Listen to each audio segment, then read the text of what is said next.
I just arrived in Gaziantep.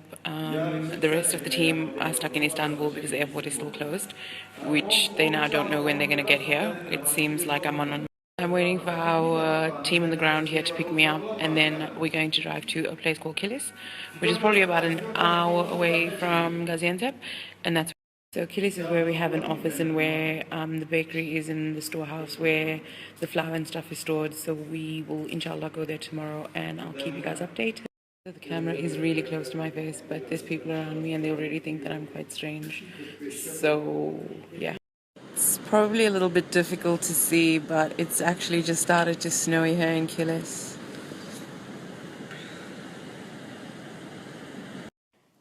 It's almost midnight and I've just come back to my hotel room. The rest of my team haven't yet been able to get here, so it's just me. I was walking through the streets of Kilis, which is actually really close to Syria, and there's so many Syrian refugees who are living here. But the thing that other children that are working on the streets, either picking up empty bottles or carrying stuff for people. It was snowing, and there was this little boy who couldn't be more than 6 years old, standing at a little stand where he was selling corn.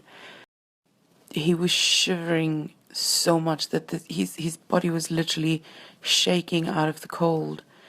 And one of the guys was saying to me that child was working for someone else and he probably wouldn't even earn more than 2 or 3 Turkish liras a day, which is $1. And it's just heartbreaking. Doesn't really just describe it.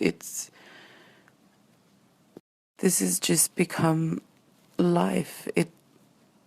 It's become the world of Syrian refugees, and you want to be able to turn away, you want to be able to not see, to unsee these things, because it would be so much easier to just deny its existence, to deny that this is happening, and yet you can't.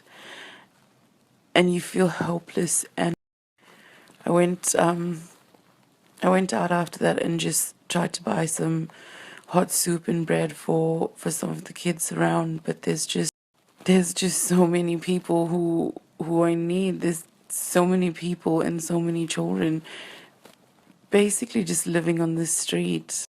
It's hard being here, and it's hard seeing this, and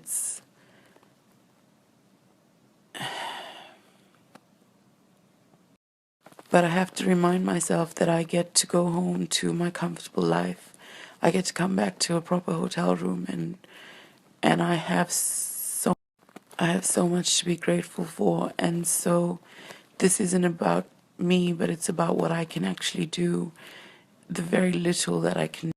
I didn't snap or take photos of anything that I saw, because I've never actually taken photos without people's permission, and I don't want to want to start doing that now. At the end of the day, these are people and human beings, and you have to think of human dignity and what you'd like for yourself. I'm going to try and get some sleep now. The jet lag's kind of kicking in, and I've got an early start in the morning. Hopefully the rest of the team actually make it to fly out of Istanbul.